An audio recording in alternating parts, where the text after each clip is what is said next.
আমি ভাই বিদেশে গেছিই কম, আমি কালেক্ট করব কিভাবে? গত বছর 23 সালে আমাকে একজন নিয়ে গেছে লন্ডন যাওয়ার। এর আগে আমি কোথাও ওরকম বড় জায়গায় যাই নাই। আমাদের সর্বোচ্চ সীমানা হলে ইন্ডিয়া। কলকাতাতে একটা জুতা কেনার জন্য টাকা জমাইছি, ওখানে 7 দিন টানা হাঁটছি। আমি হেঁটে হেঁটে একটা জুতা খুঁজেও বের করছি, আমার পায়ের তলায় খোসা পড়ে গেছিল যে না, কিন্তু আমি ওই জুতাটা পরে পাইছি, কিনছি, আমি টাকা জমাইছি ওখানে। প্রত্যেক দিন কিছু না কিছু হলেও কিনবো। আমি অসতে বিশ্বাসী না, আমার পছন্দ না। চেনটা তো নরমাল, এটা কিনছি কক্সবাজার থেকে, বিচ মার্কেট থেকে। শপিং এর একটু শৌখিনতা রয়েছে আপনার মধ্যে। হ্যাঁ, আমার এটা আমি খুব আমি ধরেন প্রত্যেক দিন কিছু না কিছু হলেও কিনবো আমি। কারণ আমার একটা অভ্যাস কি, আমার কিন্তু মানে কিছু হ্যাঁ না, অনেকে অনেক বাজে খরচ করে, আমার ওইটা নাই। আমি দরকার হলে এক মাথা থেকে আরেক মাথা হেঁটে যাব, ওই টাকাটা জমে আমি একটা কিছু কিনবো, এটা আমার অভ্যাস। দারুণ। তার মানে এই দিক থেকে আপনার আমার একটা মিল আছে, আমরা দুজনেই শপিং করতে অনেক পছন্দ করি, টাকা জমিয়ে প্রয়োজনে খাবো না, তাও শপিং করবো, এটা আছে। কিন্তু অনেকে মনে করতে পারে যে আমি মনে বড়াই করতেছি, আসলে না। আমার রেকর্ড আছে, আমি কলকাতাতে একটা জুতা কেনার জন্য মানে আমি টাকা জমাইছি ওখানে, 7 দিন টানা হাঁটছি। আমি হেঁটে হেঁটে একটা জুতা খুঁজেও বের করছি, আমার পায়ের তলায় খোসা পড়ে গেছিল যে না, কিন্তু আমি ওই জুতাটা পরে পাইছি, কিনছি, আমি টাকা জমাইছি ওখানে। প্রত্যেকদিন খাওয়া কম খাইছি আমি। দারুণ। মানে আপনার ভিতরে একটা আলাদা মোটিভেটিং ফ্যাক্টর কাজ করে, যেটা দিয়ে আসলে আপনি আপনার ইচ্ছেগুলোকে খুব প্রাধান্য দিতে পারেন এবং সেটার লক্ষ্যে পৌঁছানোর জন্য আপনি অনেক ধরনের চেষ্টা করতে পারেন। হ্যাঁ, কারণ আমার ইচ্ছা, কারণ আমি তো সবসময় আল্লাহর কাছে বলি যে আমি আল্লাহ সৎ জিনিস চাই। আমি অসতে বিশ্বাসী না, আমার পছন্দ না। আমি কম খাবো, অন্যভাবে চলবো, কিন্তু আমি ওই আহামরি অনেক কিছু করতে হবে আমি এটা চাই না। এবং আমি সবচেয়ে বড় কথা, আমি সবসময় চাই সবার সাথে একসাথে থাকতে, মিলেমিশে থাকতে, হইচই করে থাকতে।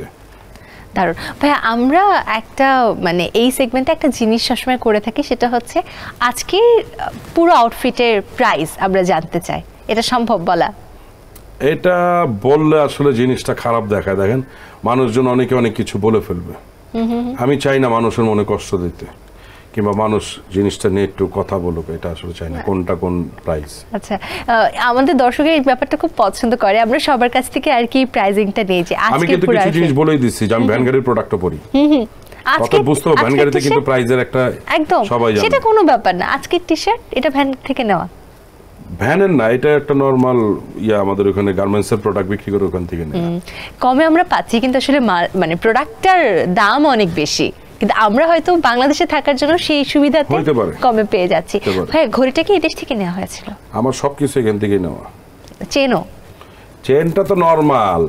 এটা নরমাল চেন? হ্যাঁ, নরমাল চেন, এগুলো সবই নরমাল। এই চেনটা কোথা থেকে নেওয়া হয়েছে? এমনি ভ্যান থেকে? এটা কিনছি কক্সবাজার থেকে, বিচ মার্কেট থেকে। আচ্ছা, কিন্তু এটা দেখে মনে হচ্ছে যে নিশ্চয়ই বিদেশ থেকে কালেক্ট করা কিছু। আমি ভাই বিদেশে গেছিই কম, আমি কালেক্ট করব কিভাবে?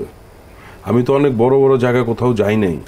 আমার সর্বোচ্চ মানে ইয়েতে গেছি আমি গত বছর 23 সালে আমাকে একজন নিয়ে গেছে তো লন্ডন যাওয়ার। এর আগে আমি কোথাও ওরকম বড় জায়গায় যাই নাই।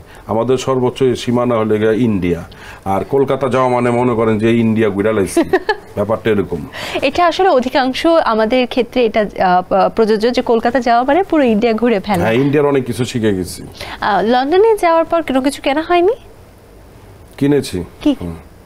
ওটার জন্য আলাদা টাকা জমা রাখছিলাম যাওয়ার জন্য। জুতা কিনছি খালি জুতো? কত জোড়া? না, নাম্বার না বলি। আচ্ছা, মানে অনেক কেনা হয়েছে জুতো, যেহেতু আপনি জুতা খুব পছন্দ করেন। হাতে যে ব্রেসলেটটা পরেছেন, ব্রেসলেট না, চুড়িও না, এগুলো এমনি রাবারের। এইটা কিন্তু মানে সাধারণত দেখা যায় অনেক সময়, আমি অনেক সময় পায়ে পরি, কিন্তু আপনি হাতে পরেছেন, খুব সুন্দর লাগছে এবং একটা ভালো ম্যাচ হয়েছে। বুঝতেই পারছি হাবু ভাইয়ের কাছ থেকে ড্রেসের দাম আজ আমি জানতে পারবো না। জানানোর কিছু নাই তো এগুলো।